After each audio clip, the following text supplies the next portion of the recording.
Good job. Next stop, ballistics lab.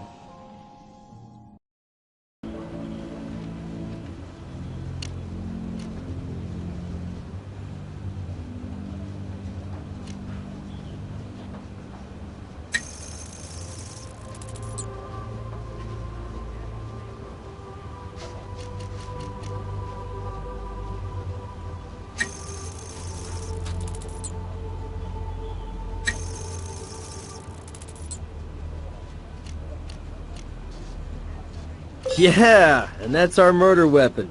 Back together again for this special encore performance.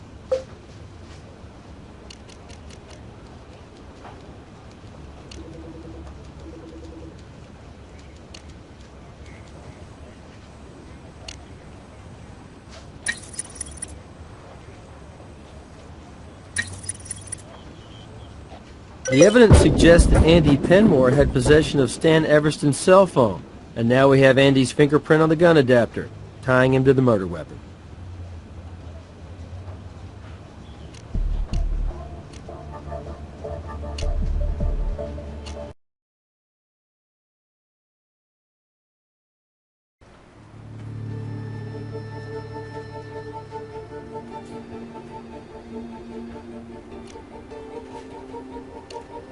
Andy's prints are on the Vic cell phone and on the murder weapon adapter.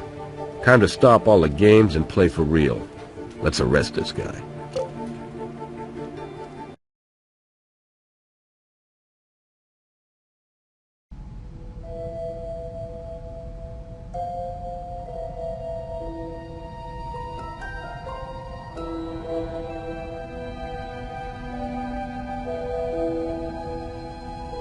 As much? More. Try 8 days in a row. My eyes are burning right now from sitting at a monitor, making this game fly.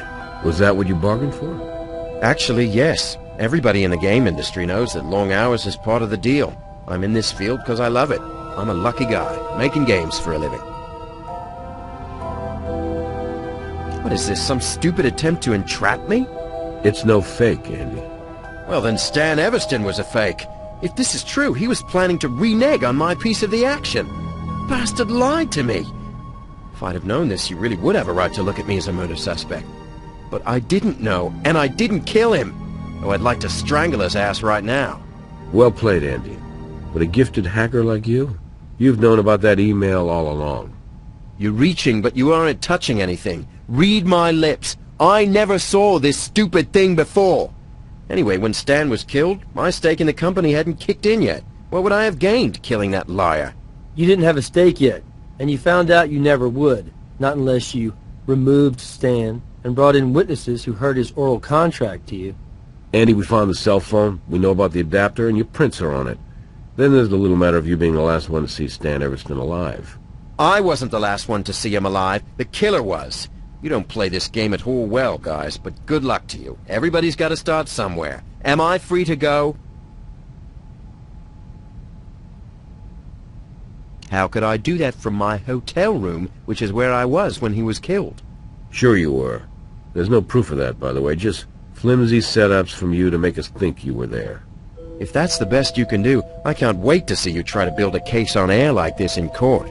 You're right, we don't have the evidence we need, but we have a lot of testimony. Help us find the real killer, since you're innocent and all. I see. You pretend to ask for my help when you really want me to try to incriminate myself, give you false testimony on facts so you can trip me up. If I don't, then I'm unwilling and you hold me longer. So, I'm game. I'll help you. Okay, well then, who convinced Stan into inviting Craig, persona non grata, to the gun club party?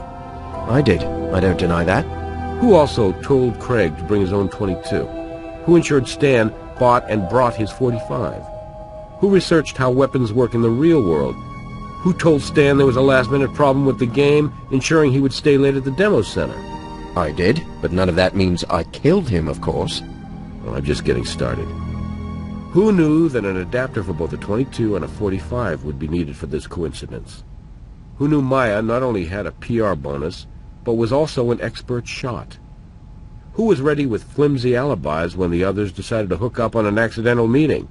Who Who set this whole thing up months in advance the minute you found that email telling you your payday was gone the way of floppy disks?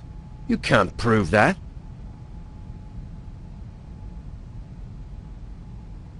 Let me walk you through what we can prove, thanks to your help. By ensuring both the 45 and the 22 would be at the club, you could grab a few of Craig's bullets. When you told Stan there were problems with the game, he gave you the 45 and the ammo to take back to the room while he went to the convention center. You walked through the lobby so the cameras could see you, entered the room, ordered your movie, modified the gun, and then snuck out. Once in the demo room, you cranked up the game audio and shot Stan twice in the chest and once in the head. Then, you staged the crime scene to potentially throw blame on Maya or maybe just some disgruntled fan. You also turned down the air conditioning, to further confuse the time of death. You switched out the adapter, wiped the 45 clean, and returned it to the gun case. Then you grabbed Stan's cell and punched in your second alibi and bolted back to your room to order that alibi salad.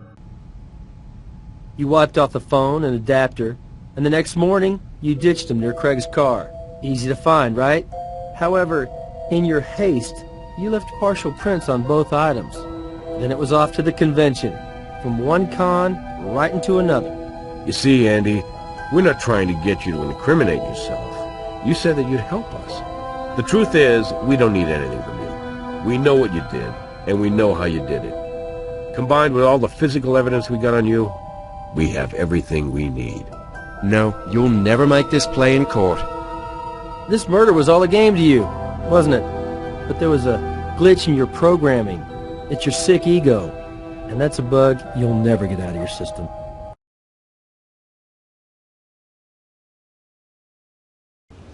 That was an interesting case. It's funny. Andy tried so hard to control every detail to cover up his involvement. And since you uncovered that every detail was controlled by him, that was the break we needed. Physical evidence is strong, but it's the context of that evidence to the events that makes it the strongest. Well done. Let's move on to your case evaluation.